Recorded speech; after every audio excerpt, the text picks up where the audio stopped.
ASUS just showed off the ROG Ally Xbox Edition running Xbox games, and in my opinion, this could finally be the handheld that makes Game Pass unstoppable. Imagine Halo, Forza, and your entire Game Pass library in your hands wherever you go. Now, we're gonna get that eventually with phones, but I want a device. I'm all into the PC handheld craze. I think Steam Deck is absolutely crushing it. I'm excited Xbox has jumped in and partnered with ROG Ally X. But is it really the future of Xbox? That's the question. Or is this just another experiment? Does this make Xbox more competitive with the Nintendo Switch and Steam Deck? Or is it still niche? Let's get into it. And here you can see, this is the ROG Global X feed here. This is from Gamescom, actually. And I can't believe I missed this, but this is a bunch of footage. I want to go back to Forza Horizon 5 there, because look how good Forza Horizon 5 is playing. Look how good that's playing. It's smooth. Everyone that had hands-on with it said that it played really well. Remember, this is the power of the ROG Ally, but the Xbox edition. So it's not just the ROG Ally. It's made for the Xbox ecosystem. It's different than the regular Ally. There you had Hogwarts, now you've got Balatro. Expedition 33. What I want out of this device, and where I think these devices shine, is enabling me to play games like from bed, or on my couch, or, you know, wherever I want in my house or while I'm on the go, and just make a little bit more progress, enable myself to play a little bit more than I otherwise would be able to play. Look, some of these games are absolutely graphical powerhouses that this thing is crushing, absolutely crushing. You had Life of P there. You obviously had Doom. Doom, is in the video that they showed off, their promo video, and everybody's saying it feels good. I think the gameplay shown here is that it runs multiple Xbox games natively. You can also run games via the cloud. And now Xbox hasn't made their own handheld. I think they're going to eventually. I think this is a giant experiment for now in saying, okay, is there a place for us here? Does this help us with PC users? Remember, the key here is to onboard PC users into Game Pass. I think absolutely there is. I think Steam Deck is your true competitor here. I don't think Nintendo Switch. I think Nintendo Switch is in a stratosphere of their own, but I think your competitor is the Steam Deck, and Steam has been making waves. Steam has been developing its own operating system. It's a fan favorite. A lot of people are loving it. Steam has its operating system for handhelds, and everybody that I know that owns a Steam Deck absolutely loves it. This could, think about it this way. This is your PC Game Pass on the go. And I think that's the one killer feature here that the other handheld devices don't have. Now, can you utilize Game Pass games over on a Steam Deck? Yes, absolutely you can, but it's not native. It's not built into the operating system in the same way that this is going to be built into the operating system, and I think it's really, really smart. Windows seems to be all in, or Xbox really seems to be all in, rather, on the Windows operating system, making it mobile and having it work with Game Pass and Xbox seamlessly. And it's exciting. It's exciting.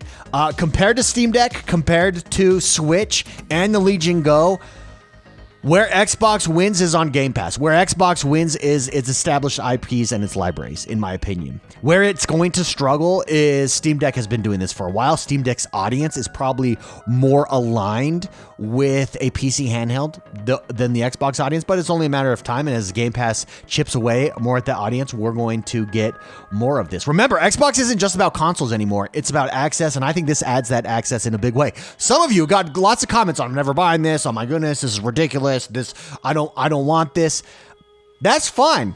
You don't have to purchase everything that's on offering here, but I do think this helps grow Game Pass in the long run. I do think this helps grow Xbox in the long run. And after seeing this footage, I'm all in. So we've seen these games multiple times here. We also do have the new Hell Is Us game, which reviews on that are looking pretty good. And look at how good this looks. Look how good it plays. Look how well it plays. The ROG Xbox Ally meets Hell Is Us game. Spoiler, it's smooth.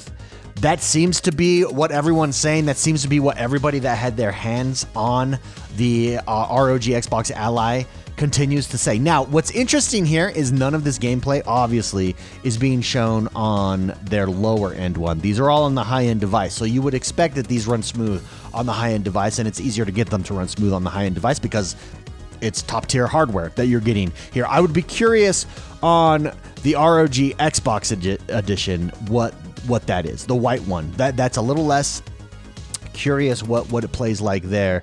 And you can see here some exploration. Let's actually fast forward.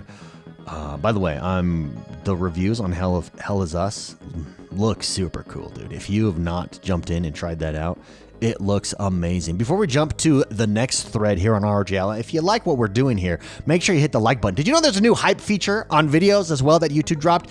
If you're watching mobile, hit the hype button. Give me some hype. You can drop 3 hypes a week. Hype us, get us on a leaderboard, and let's push gaming. Let's push logical, positive gaming here that we strive for on this channel. Anyways, like, subscribe to us, hype these videos, and share us with your friends. Let's jump into this last thread. This is the Square Enix thread. This is the one that made waves over the weekend and late last week. You've got Final Fantasy VII being shown off. You've got other Square Enix games being shown off. This is why I would buy. Look at this. This is the perfect game that I would play on a handheld as well, while laying in bed next to my wife while she reads, or on the couch while she's watching TV and I can't be on the TV. I don't want to take up a whole thing. On the handheld device, it looks so good. Oh my goodness. There's Dragon Quest. Here's Dragon Quest right here. Playing on it again. Look at how good it looks. Now, a lot of people are like, I want the OLED screen. I don't think you need an OLED screen at all. I go battery life over OLED every single day of the week, and I think that was the smart move here by ROG Ally. Again, I think Xbox is going to learn a lot here. I think what's going to be really interesting is seeing how their operating system works, how the native Game Pass functionality works, how they can improve it going forward, and are they preparing for their own handheld? What do you guys think? Does this make Xbox more competitive with the Nintendo Switch and Steam Deck, or is it still niche? I always struggle with that word. I think it definitely makes them more competitive. I'm zero question. Again, I think their main competition here is the Steam Deck. I don't think it's a Nintendo Switch. I think if they have Nintendo Switch success, great. Of course they would love that. But I think in actuality, Steam Deck is your most immediate competition. Can you compete on that level? Can you, with Game Pass, break through to the Steam crowd? And I think yes. I know quite a few people who utilize Steam and Game Pass and like that. Steam is the preferred PC game launcher. It just is. Even for myself, I have Steam.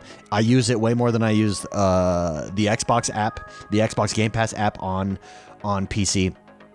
So it's going to be interesting if they can break through. I think they can over time. I think it's going to be consistency. Now, there are concerns for this. Obviously, we don't yet have a price point. Rumor is it's going to be $549 at the low end. I think that's a mistake. I do think it needs to be $499. I think maybe the reason they haven't revealed the price, perhaps they're trying to do something and work out and get it down to that $499 price point. I don't know. I can't wait to find out the price point. I think $499 has to come in, and then $799 for the high-end US dollars. Rumors are that it might actually be $899. I've actually come out pretty hard in the past and say I don't think it's going to be $799. So we'll see. We'll see if I'm right. We'll see. I'm not yet wrong. For those in comments that are like, you're wrong, admit it. It's all rumors. All rumors still. All rumors. Battery life is obviously another concern. I've not seen a lot of people talking about battery life. Again, even when you look at this, when it's plugged in, or this is plugged in rather, while playing these games, I'm sure that you get, if you want that high tier performance, plugged in is going to be optimal for you as well. And then the other concern that if I'm Xbox is, do players adopt it? I think this was why it was smart for them to partner with ROG Ally. I think it gives them an in. It enables them to ship this out the door. They know what they're doing on the hardware side. You bring in the software side with Xbox, and I think it just works. It's going to be really interesting, though. I would love to know your thoughts. Where am I right? Where am I wrong? What do you think? Let me know in the comments below. Again, does this make Xbox more competitive with the Nintendo Switch and Steam Deck? Let me know in the comments below. Have a great rest of your day, and we'll see you guys next time. Bye-bye.